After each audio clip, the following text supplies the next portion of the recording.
let's begin with the Senate sponsor, the Senate passing the bill on payment of ransom or not.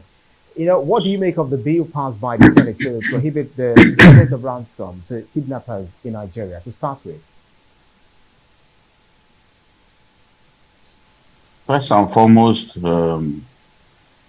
I don't think we need to enact laws that we will not be able to enforce. What we must do is to protect our people better. Right now, we are not doing that. We are not giving our people the best of protection. And we now we now think that we can put an end to kidnapping by simply stopping people from paying ransom. It's very ridiculous. I can tell you that if one of those senators gets kidnapped today, they are going to pay a hefty ransom. We've had situations in which even the police advised people to go ahead and pay ransom. That's the police. If any of your loved ones have been kidnapped before, that is when you will know that indeed we have issues in our country. Because the law enforcement agents that you would expect would help you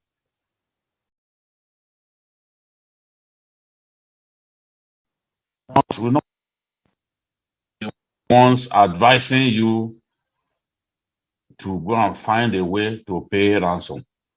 So this is the problem that we face, where law enforcement agents would be advising relatives of captives, abductees, to go ahead and pay ransom because they themselves have given up.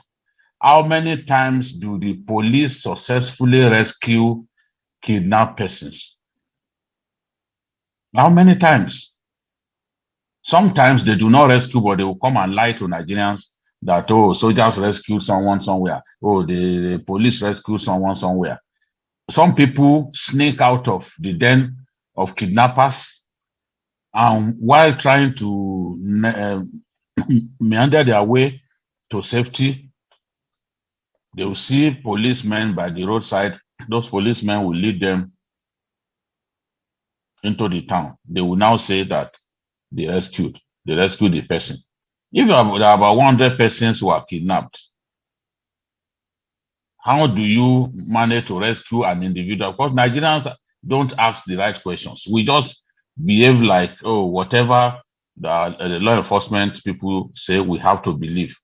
And there are people who sit on social media who apparently are paid to launder the image of our law enforcement agencies. Those such people should be ashamed of themselves.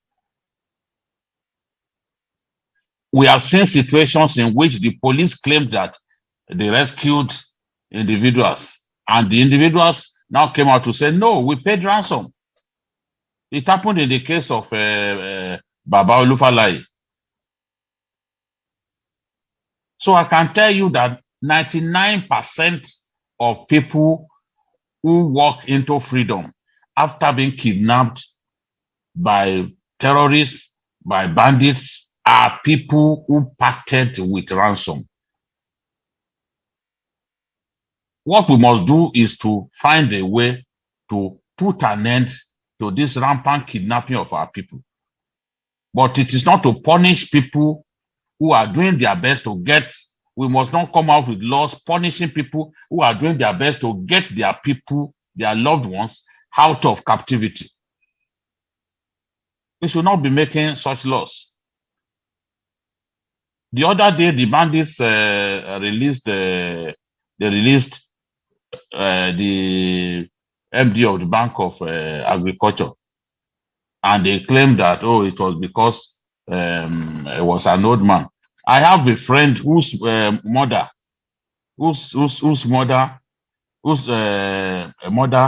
is more than 80 years old, and she's one of those people. Till today, she's still being held. So if the abductees, if the abductors simply released that gentleman because they felt he was an old man, but there's someone older than him, far older than him, still being held. Why have they not deemed it fit to release the old woman? So most times when people manage to secure their freedom from the abductors, it is because they paid ransom. You will call security agencies, they will promise you heaven and hell, they will not do anything. When my own auntie was kidnapped, this was what happened. At a point, they were no longer picking my calls. So the best prayer you can give your loved ones who are traveling is for God to protect them against abduction, because once they are abducted, you are on your own.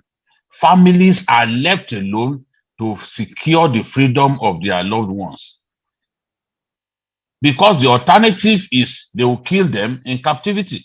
Government will not be able to launch a military campaign to release them. The police won't be able to storm the den of kidnappers to release people forcefully. How many times do we succeed in doing that? That is the question. It's not as if people are happy to give money to kidnappers. It is because they don't want their loved ones killed.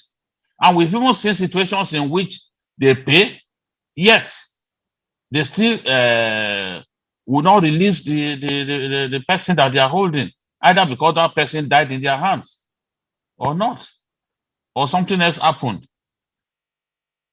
So it is not as if some of our people sell their houses. They sell their houses just so that they can secure the release of their loved ones. Some of the parents of those university students in Kaduna State that were kidnapped sold their houses. And for some of them, that's the only thing that they still have, because they are retirees. That's the only thing that they had that was putting food on their table. But in order to secure the release of their loved ones, they had to sell their houses, and even sell cheap so that they can raise the money quickly. So it's not as if our people who are happy to part with this money. This is the hard-earned money that they are parting with so much pain. They are parting with money because they don't want their people killed. This is just the truth. If government cannot secure the release of people through military action, if government will refuse to negotiate with these bandits and terrorists because it is not the policy of government to negotiate, then the alternative is to let people use whatever means is possible to secure the release of their loved ones. El-Rufai also issued this kind of threat, but nobody will listen to him. Nobody will listen to him. Because if you listen to people in government, your loved ones will die in captivity, and nobody wants to see that. It's not as if people are happy to spend money. So what kind of law is that? I can tell you that if a senator is kidnapped today, they are going to pay ransom. BKO, They are going to pay ransom. Some of them, when they are traveling, they go with tons of soldiers and policemen. The ordinary Nigerian has not got that luxury, because he's going somewhere. Then gun trucks, 7 gun trucks will be accompanying him on a journey. How many Nigerians can hire soldiers to accompany them on journeys? So they have security that you and I don't have. So they can afford to come up with some of these laws. But even then, I can tell you that if any of those senators get kidnapped today, they are going to pay hefty ransom. Their friends, their family members will contribute money. They will pay ransom. They will forget that a law was passed criminalizing payment of ransom. Nobody will listen to them. Nobody will obey that kind of law as long as their people are in captivity.